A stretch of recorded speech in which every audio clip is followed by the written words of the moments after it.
Welcome back to the Journey Podcast. Today, we're going to talk about my relationship with money and how I really redefine my relationship with how I use money in my life. And I want to share with you guys this journey because I think it actually is the foundation for why I've been able to feel so balanced and to feel so in control of how I operate every single day and really maintain the joy that I have in every single little thing that I do, from waking up in the morning and making my morning matcha to just being a struggle gardener every single day. Everything we grew up in is about how to become successful one day and how to reach your goals and hit these milestones. I mean, we are trained in this country to constantly be achieving for the next thing. At some point, it's literally just exhausting. And so in today's episode, I want to talk to you about one of the tools that I use to help me shift my mindset from constantly achieving and constantly accomplishing to actually just being cool with just existing and what I already have and redefining truly my relationship with money. Hey everyone, I'm Morgan Debaun, a passionate entrepreneur and life advisor. With the Journey podcast, you'll discover that success isn't about the destination, it's about the journey. I'm sharing stories of amazing people who've taken control of their lives. Join me on my own journey to discover the secret sauce behind reaching success with permission from no one else. Let's do a little story time. Blavity is 10 years old this summer. When I first started the company, I was really focused on just being a founder and being a startup and actually creating something out of nothing. And that was a beautiful phase in life because I wasn't defined by all of these milestones that are pushed onto you in business. I was more focused on building something that was helpful, building something that was being kind of put back out into the world.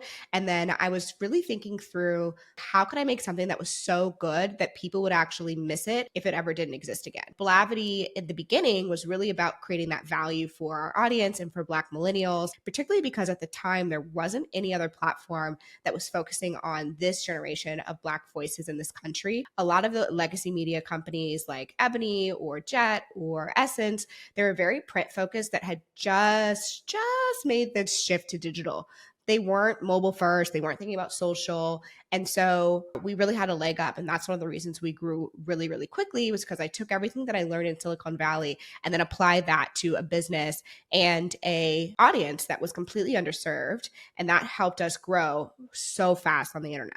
Now, fast forward a few years, as I was kind of developing my own career, I quit my job that I was working to work on Blavity full time. I took a bunch of side hustles, doing consulting and doing all types of stuff just to make ends meet and start to grow the business because I was bootstrapping it. And then eventually I raised funding. And when I raised funding, I was so terrified of losing that money. I was so terrified of what would happen if we failed. We brought on employees for the first time when I raised money, and I felt so much responsibility that it kind of put me in a bad place when it came to my own mindset with money. I was very much in a make enough money to operate and to pay for all of the expenses that we had. I felt like money was a restriction, not necessarily money as a tool for my own freedom. And it wasn't like money was something that brought me joy.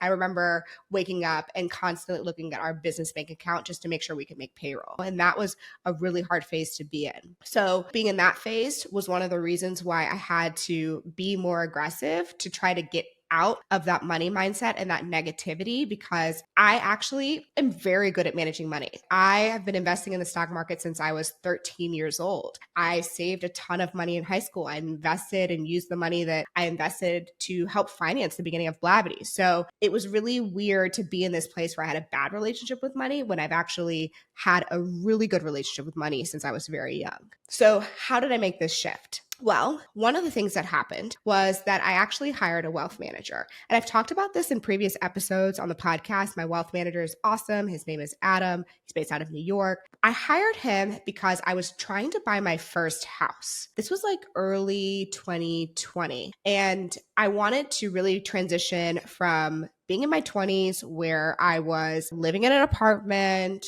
not really paying attention to how I was spending, not really paying attention to how I was saving, and really make that shift to okay, I want financial security. I want to have enough assets that I don't have to worry about money, that I'm not constantly thinking about money. I went through such a long time period. Well, it felt long to me. It wasn't really that long. It was maybe like 2 or 3 years at Blavity where we were really focused on managing cash flow and really focused on money. I had to completely go the other way. Like I had to create a world for myself where I didn't have to think about money at all. So my personal life, how that manifested was a few things. One, I was like, I want to buy a house. I want to get out of renting and I want to get to a point where I can have a home and start building equity every single month in that home. I also knew that I wanted to live in a house that I woke up joyful in. I wanted to live in a house that I could wake up and I could dance. I could wake up and I could go in my backyard. I could wake up and walk to a coffee shop. I wanted to live in a house that wasn't just the starter home that in 2 or 3 years, I'd feel like I needed another house. I wanted a house that fit my life and was something I could grow into over 5 to 8 years, because that would help me, again, not feel this constant pressure of just buying more and more stuff and trying to get bigger and bigger houses. I knew that I wanted to buy a house. And then the second thing was I had been really working hard on all of my brand deals and making sure that I had income coming in outside of my day job and my W-2 that was coming in from Blavity. And the reason that I was doing that was partially so that I had the financial cash flow freedom to invest back in myself. So I was investing in things that brought me more time, things that made me healthier. I was investing in things that actually would make my side hustle even bigger, like this podcast or working on more matcha, or previously I had a skincare company called Amrose Essentials. So I was making money, but I was putting it all back into the entire Morgan Debaun ecosystem, if you will. And that helped me have a better relationship with money, because then I had a little bit more control over, hey, if I need to make $5,000 because I would like to buy this new thing or go on this trip, I wasn't just restricted by my W-2 income. That helped me have a lot more freedom. And once I had my wealth manager, my secondary income was at a place that it was the same, if not greater than what I was making in my W-2, and I had more freedom of time, I then decided that I really needed to get organized with how I was building my wealth and to what end. One of the things that really separates people from being rich to being wealthy is that you have a goal for the amount of assets that you want to have. And then it's the why. Like, why do you want to have those kind of assets? If you've listened to this podcast before, you know that my number used to be around $10 million. It's still kind of around $10 million, but I'm a little bit more fluid with it at this point. Why $10 million? Well, this is one of the things that I worked on with Adam, which is how much money do I need to have and assets do I need to have where my money makes enough money from the interest that I don't have to think about anything, that everything is just a rounding error. So if I'm deciding, hey, should we buy first class tickets to Europe versus main cabin plus to Europe? I'm not even thinking about it, because the interest that I'm making from the assets that I have in my investment account, it fluctuates up and down so much in one day that this amount of money doesn't even calculate. In other words, let's say I have $1 million in the bank, and the stock market can fluctuate every single day between 3 to 5, 7%, depending on what you're invested in. So if I'm looking at something and I'm perseverating over it and it's like a $4,000 difference, that's not even like a 1% of the $1 million that I have in the bank. You know what I'm saying? Like I can go be up or down 10 to 50K in one day at this point in my life. That level of freedom, that's what I was trying to get to. Now imagine you don't just have $1 million in the bank. Imagine you have $10 million in the bank. Think about the level of freedom that you have. You're not thinking about, should I order the Uber Black coming off the airport when it's $200 to get home? You're not thinking about, should I tip 15% or 18%. You're not thinking about it because it doesn't matter. It's a rounding error every single day in your investment account. And that was the level of freedom that I was trying to get to. And once I had that clarity with myself of what those numbers look like for me, that opened up every single door. I was actually able to expand into the biggest version of myself because I had so much clarity about where I was going and why. And when I got there, what it would unlock for me mentally. And since I've had that level of clarity, I've actually been able to literally 3x the amount of income that I have every single year, Blavity has grown 2x, 3x its revenue as a company overall. Once you have that level of clarity in your life, I can guarantee you it will help you feel more free. And that will actually allow you to take more risks to get to where you're going. My suggestion for you, if you would love that level of freedom and clarity, is to actually write out every single thing that you want to have in your life and what it's going to cost you. I call this your wealth code, which is in the future, when you're living your richest, juiciest, wealthiest life, you're so happy, you are frolicking in the wind, you are not worrying about money. What's going on in your life? Are you spending time once a year in Palm Springs? Are you paying for your mom's car note? Are you tipping 20, 30%? Are you taking all your friends out to dinner and not even thinking about it? Are you hosting? Are your kids able to have every single activity that they want to do after school and you're not thinking about it? What is it like for you to live a wealthy life? Not just how much do you want to have and how much do you want to accumulate, but the why. Your wealth code is about designing the why behind money and viewing money as a tool to help you grow in your freedom and your freedom of choices and your freedom of time, because that's the true definition of wealth. Rich people accumulate things, they accumulate cars, they accumulate status symbols. They're dripped out in 2, 3 designers. They want to scream loudly that they got money. Okay. And 90% of the time, they're doing this for them and their own relationship with money, not because you actually give a shit, but because it makes them feel like they've made it. True wealth is where you're accumulating freedom and you're accumulating the opportunity to say, you know what, I'm going to close my laptop for a week and it's not going to impact how much money I make at all. In fact, I'm going to still make the same amount of money or more if I work less. That, my friends, is a true definition of wealth. And that is what I am working towards in my life. And that's what Josh and I, when we're talking about designing our future and designing our family and how we want to operate as an entrepreneur household, we're operating for freedom. We're operating for choices for ourselves and for our children, our current son, but our future children. That relationship dynamic gives so much clarity to every single thing we do, because anytime a new opportunity comes into our life, we're able to benchmark it against, is this going to give us more freedom? Is this going to give us more opportunity?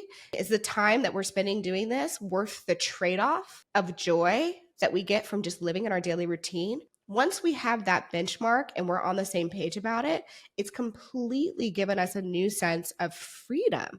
And I really hope that more people can start to renegotiate their relationship with money and strive to be wealthier, not just to accumulate more in your bank account. Here are my top tips for you to live a wealthier life. 1, write down all of the things that are taking up a lot of time for you. What are you doing today that it's taking up an hour, 2 hours, 3 hours of your time that you do not enjoy? So for me, I don't enjoy driving. I do not enjoy driving. I like to think, I like to dream, I like to use my time in the car to call my friends, to call my family members. I like to multitask. And so driving is one of those things that I decided many, many years ago was something that I was going to try to minimize as much as possible in my life. Now, this is a really ridiculous thing to say, particularly when you lived in LA where everybody drives. Also, I live in Nashville now where everybody has a car. I do not have a car. This blows people's minds every single time I say it. I do not have a car. Now, can I drive? Yes. Do I have a driver's license? Yes.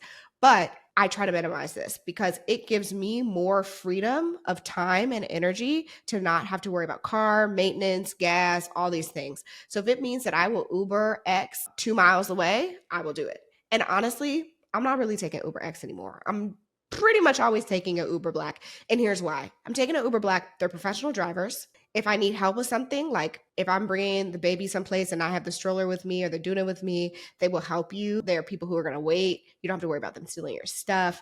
Like, you're more likely than not going to get somebody who takes this very seriously. The cost benefit of being with an Uber driver who literally, like, you can't even communicate with sometimes, or they're going left or they're going right because they only do this as a side hustle. They don't actually know the streets. You can lose 20, 30 minutes out of your day because somebody makes a left turn in the middle of traffic because they're not a professional driver. Professional drivers are chef's kiss, okay? So I am willing to spend my money on professional drivers because it gives me time and it gives me ease. I'm basically taking the money that I would spend on a car note, and maintenance and all this stuff and reallocating that to Ubers.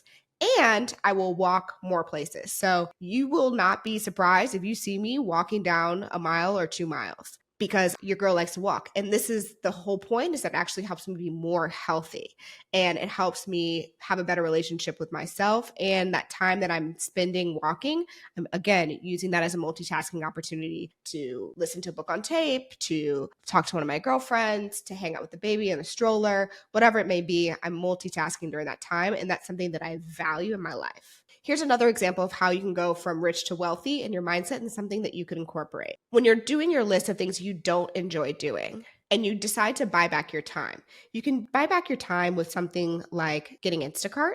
And if you don't like grocery shopping, you don't have to. Instacart has so many different options. This is not sponsored by Instacart at all. I'm just an Instacart stan, okay? Instacart, you can get stuff from Sephora. You can get stuff from CVS. You can get stuff from Walgreens. If you're out of diapers, you can get Costco.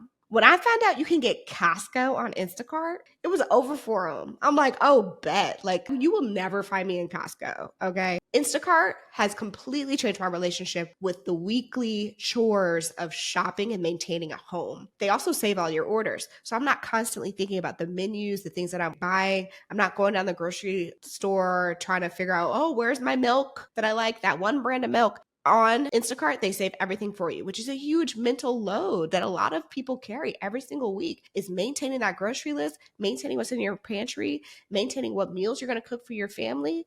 Instacart, when you look at the true cost, it's a marginal cost for the amount of time that you're saving. I think it's like 3 or 5%. In fact, it's so low, I always tip like an extra $15 because I'm like, bro, you just saved me like an hour and a half, 2 hours plus gas, plus parking, plus all these other things. How can you take the things in your life that are monotonous, that you don't enjoy, and delegate and outsource to somebody else so that you can spend more time on the things that bring you joy, that you have more time for freedom? That is the true definition of using your money as a tool. How can you buy back your time? And sometimes you're going to buy back your time so you can work on that side hustle, right? I buy back my time and I work on my podcast. I buy back my time and I make this video for you.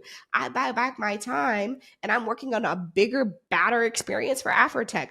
Like, it's not always just about relaxation or spending time with my family. Sometimes I'm buying back my time, so I'm reinvesting in the assets that are going to grow and compound. But I can do that because I'm not doing the things that drain me every single day. I'm not worried about laundry. I'm not worried about the groceries. I'm not worried about driving to and from places.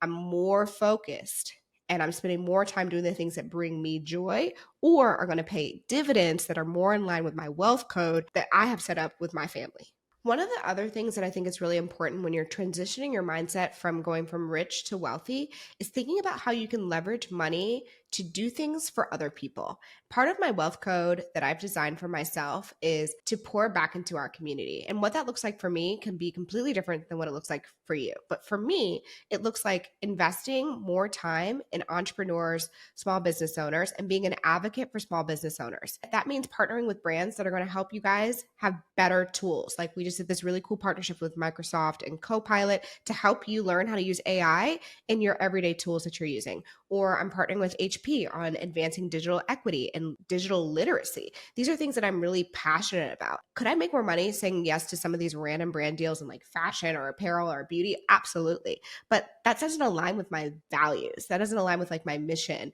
One of the things about being wealthy is about having the discretion to only do things that actually bring you joy, not just things that make you money. Okay. Same thing with CEO Spring Break and Work Smart Advisor. Every single dollar that I make with CEO Spring Break, which is my annual retreat, or every single dollar I make with Work Smart Advisor for like my online courses, which you can get access to on my website, or coaching whenever I open up spots for coaching, I put back into Work Smart. I put back into building out these podcasts. I put back into building out my YouTube channel. All of that money that comes in is put back into professionalizing and building operations and systems and people to make sure that this stuff can continue. One of the things about being wealthy is I think more about what makes me happy. Happiness and joy is actually a criteria in how I make decisions. Now, I'm saying this also acknowledging that it took me 10 years to get here, right? I didn't start off this way. I think if you start off saying, well, I'm only going to do things that make me happy, I'm only going to do things that bring me joy, or I'm only going to do stuff if this aligns with my wealth code, you could get in a situation where you're not making any money. You can't afford to do all that. So you do have to start off with hard work, work ethic, and figuring out how you're going to provide a basic level of financial stability for yourself and your family. Do not get me wrong. That was critical. The amount of time and energy that I put in grinding for many, many years was absolutely critical to the freedom that I have now. What I'm really talking about is how you're going to get off the hamster wheel. Like, when do you know you're finished? When do you know you can renegotiate with yourself? When do you know when you can rebalance with yourself? What are those signals for you? Don't wait too long and don't continue to dig yourself in a hole because you're so busy accumulating money and things that you're missing the opportunity at a young age to reestablish a healthy relationship with money and using money as a tool. Okay. So if you're with me and you absolutely love this concept, make sure you're checking out my website because I have 55 ways for you to reinvest in yourself to make you wealthier. It's a free download and it is amazing. It's all the different ways that I've tried to incorporate wealthier things into my life. It's tools that I use, it's things that I buy, it's things that I invest in. And my hope is that it inspires you to figure out what this means for you.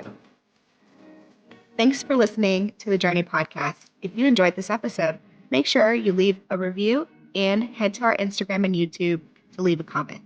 I look forward to hearing how this podcast has made an impact on your own journey.